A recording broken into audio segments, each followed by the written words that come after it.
भीतर की संबोधि, भीतर का ज्ञान, केवल महाराज बनने से क्या हो जाओगे। कहते हैं इस समय लाखों लाख लोग संत बने हुए हैं, श्रमण बने हुए हैं, सन्यासी बने हुए, भिक्षु बने हुए हैं, सारे लोग मुक्त थोड़े हो जाएंगे। मुक्त केवल वे ही लोग होंगे कि जिनके भीतर जग पड़ा है, वो भीतर का बोध, कि जिनके भीतर सुनाई दे गई है वो उधर की पुकार, वो प्यास, वो तड़फन, वे ही लोग उधर के लोक की तरफ अपने कदम बढ़ा सकते हैं। बाकी तो किसी को भी कहो कि भाई मुक्ति के रास्ते पर तुम्हें चलना है, सुन लेगा आदमी। जैसा कि आजकल रोजाना कथाएं होती हैं, भागवत कथाएं होती हैं। कितने आश्चर्य की बात होती है कि भागवत कथा बांचने वाले संतवाचक लोग जो भी होते हैं, वे दुनिया को तो कहते हैं त्याग करो त्याग करो त्याग करो, लेकिन कथा बांचने के बाद खुद ही कहते हैं लाओ भाई भागवत पूरी हुई, अब चढ़ाओ अब चढ़ाओ अब चढ़ाओ। उन्हें त्याग का आदर्श तो खुद ही स्थापित करना चाहिए था, पर दुनिया को कहते हैं पैसा छोड़ो, और भागवत खत्म होने के बाद कहते हैं पैसा चढ़ाओ। हिंदुस्तान में ये जितनी भी कथाएं होती हैं, उन कथाओं के अंत में एक कार्य अवश्य शुरू हो जाना चाहिए कि जब भी कथाएं खत्म होंगी तो संत जरूर कहे कि पैसा चढ़ाओ पैसा चढ़ाओ पैसा चढ़ाओ, लेकिन जैसे ही आरती पूरी हो जाए संत को खड़े होकर कह देना चाहिए भगवान के नाम पर आरती में जितने भी पैसे चढ़े हैं ये सारे पैसे गौशालाओं को समर्पित कर दिए जाए। तो जिस जिले में, जिस शहर में उनकी भागवत कथाएं हुई हैं, उस शहर की जितनी भी गौशालाएं हैं, उन गौशालाओं में उसका घास भिजवा दो, तो इससे दो काम हो जाएंगे। ईश्वर के नाम पर धन भी समर्पित हो जाएगा, संत के त्याग का आदर्श भी स्थापित हो जाएगा, और गौ माताओं का भला भी हो जाएगा। भलाई का मार्ग होता है, खुद के साथ जोड़ लोगे तो वही बुराई हो जाएगा, और दूसरों के साथ जोड़ दोगे तो वही भलाई हो जाएगा। महावीर का मार्ग जीतने का मार्ग है। महावीर का मार्ग जीतने का मार्ग है, खुद को जीतने का मार्ग है, खुद के स्वार्थों को जीतने का मार्ग है, खुद के मोह विकारों को जीतने का मार्ग है। जागे तभी सवेरा, अपन जब जग जाएं तभी सवेरा है। ऐसा मत समझना कि सूरज उग जाए तो सवेरा है, सूरज तो रोज ही उगता है बेचारा, मगर हम रोज ही सोए रहते हैं। तो सवेरा तब नहीं है जब सूरज उगता है, सवेरा तब है जब हम जगते हैं। कहते हैं कि रात को 2 बजे भी अमावस की रात को अगर तुम जग जाओ तो वहीं सवेरा हो जाएगा। कहते हैं गुरु नानक देव को आधी रात के वक्त में प्रभु से मिलन हुआ, प्रभु का प्रकाश मिला, तो जरा मैं पूछूंगा कि नानक के लिए सवेरा कब हुआ? सूरज उगा तब या प्रकाश मिला तब? है प्रकाश मिला तब, यानी कि आदमी जब जग जाए तभी सवेरा है। और जरूरी नहीं है कि कोई व्यक्ति संत बन चुका है तो सवेरा हो ही गया है। हो सकता है संत बन गया, लेकिन सवेरा फिर भी कई सालों के बाद जाकर हो। ये तो भाई ईश्वर जिसको चाहता है कि उसके जीवन में सवेरा हो, उसी के जीवन में सवेरा होता है। बगैर प्रभु के परम अनुग्रह के बगैर, बगैर प्रभु के अनुपम कृपा के बगैर कोई फूल खिल नहीं सकता, कोई व्यक्ति प्रकाश को उपलब्ध हो नहीं सकता, रोशनी उसको मिल नहीं सकती। इसलिए चाहने के नाम पर ईश्वर का अनुग्रह चाहो, करने के नाम पर ईश्वर की प्रार्थना करो, धरने के नाम पर ईश्वर का ध्यान धरो, लगने के नाम पर ईश्वर के साथ अपनी लौ लगाओ, जीने के नाम पर ईश्वर के साथ जियो।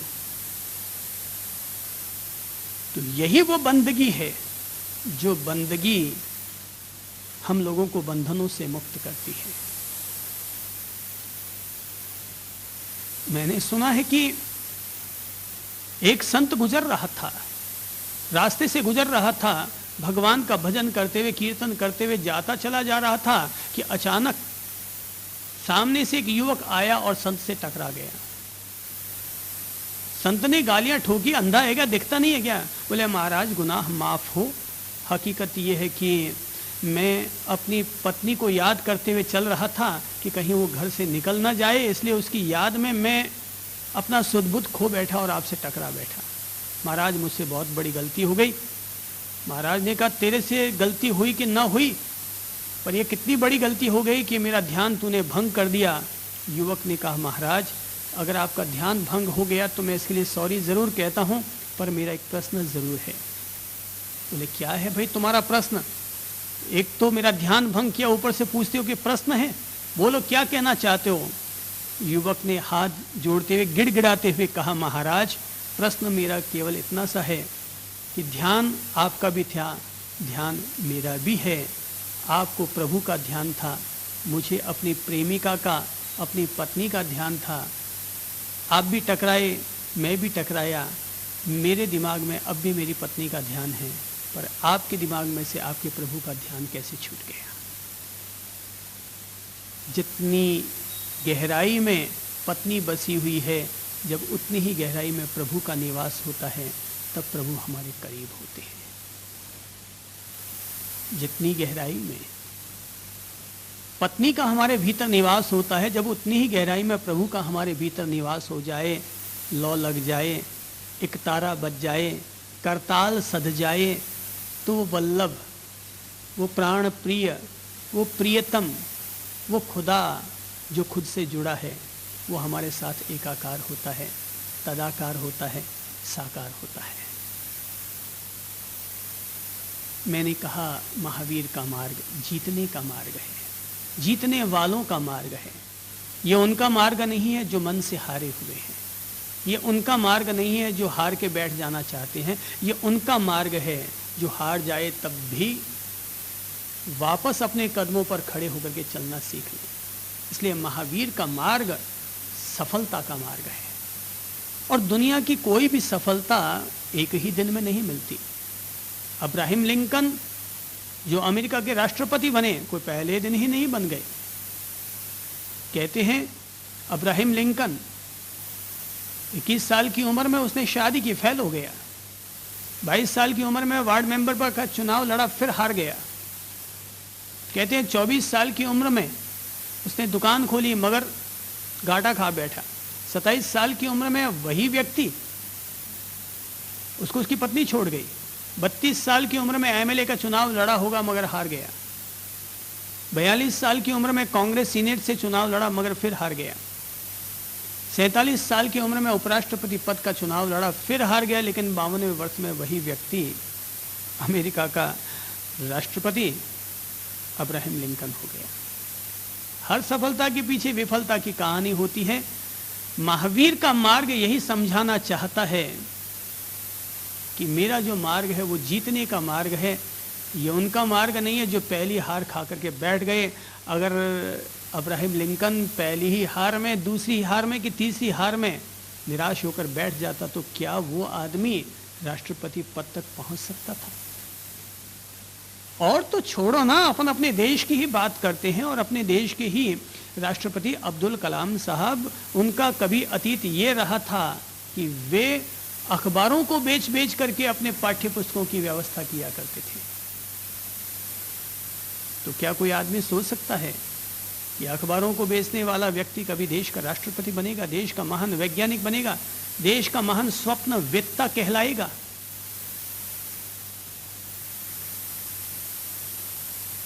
हर सफलता के पीछे विफलता की कहानी होती है। हर तकदीर के पीछे तदबीर की कहानी होती है। हर कामयाबी और हर सफलता के पीछे एक कोशिश और किस्मत, दोनों चीजें जुड़ी हुई रहती हैं। याद रखना चाहिए, किसी भी चीज की अगर सफलता पानी है तो हमें 3 चीजों को जोड़ना होगा। अब तक आप लोगों ने पहली बात तो सुनी है, और वो है नंबर 1 तकदीर। पुरुषार्थवादी लोग कह देंगे नंबर 2 में तदबीर, लेकिन मैं तीसरी चीज को और जोड़ना चाहूंगा, और वो है तकनीक। तो तकनीक नंबर 1, नंबर 2 तदबीर, नंबर 3 तकदीर। तो ये 3 चीजें जब जुड़ती हैं तो 3 प्लस जुड़े तो उसका नाम है तरक्की। तरक्की यानी तकनीक प्लस तदबीर प्लस तकदीर, इन तीनों के परिणाम को हम कहते हैं तरक्की, इन तीनों के परिणाम को हम कहते हैं सफलता, इन तीनों के परिणाम को हम कहते हैं कामयाबी। हारे हुए लोगों के लिए मार्ग नहीं है, हार कर निराश हो जाने वाले लोगों के लिए मार्ग नहीं है। इस मार्ग पर वे ही लोग चलें जिनके भीतर जीतने का जज्बा है। जीतने का जज्बा हो तो तुम महावीर के मार्ग पर आओ। बढ़िया बुद्धि से इस मार्ग को नहीं जिया जा सकता। बढ़िया बुद्धि से अगर चलोगे तो याद रखना, तुम केवल महावीर के मंदिर बना लोगे, लाखों करोड़ों रुपया खर्च करके उनके मूर्तियों की प्रतिष्ठाएं करवा लोगे, जीवनवारी कर लोगे, लेकिन धर्म केवल ऊपर ऊपर होता रहेगा, धर्म केवल बाहर बाहर होता रहेगा, परिणाम नीलबट्टे नील।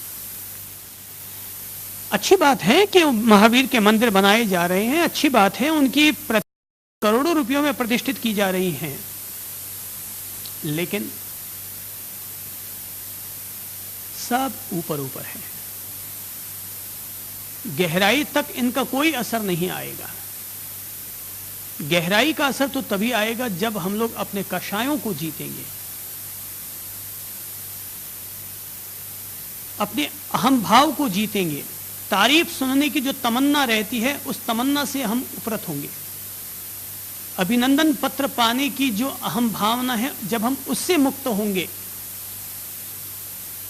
तो समझिएगा कि हम महावीर के करीब हैं।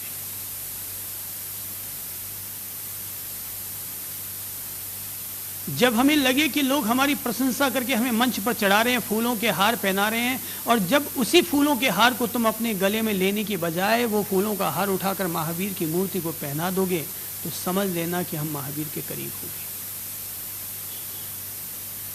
कितनी बड़ी आश्चर्य की बात है कि लोग महावीर के नाम पर चढ़ावा लेते हैं और माला महावीर को पहनाने की बजाय समाज से खुद पहन रहे हैं। महावीर के नाम पर चढ़ावा लेकर हम साफा महावीर को नहीं पहनाते, साफा और चुनरी खुद अपने माथे पर पहनने की कोशिश कर रहे हैं। मुझे लगता है महावीर स्वामी 2500 साल पहले हो गए, वो निर्वाण शिला पर चले गए और हम सभी लोग अपने आप में महावीर होने का स्वांग रचने लग गए। हम ही सारे लोग महावीर होने लग गए हैं। महावीर की पूजा बहुत हो गई 2500 साल में। मेरी समझ से महावीर स्वामी खुद ही तृप्त हो गए होंगे इतने सालों तक पूजा करवाते करवाते। अरे भाई, अपन रोटी खाते हैं तो रोजाना रोटी खाते खाते धाप जाते हैं, रसगुल्ले खाओ तो रसगुल्ले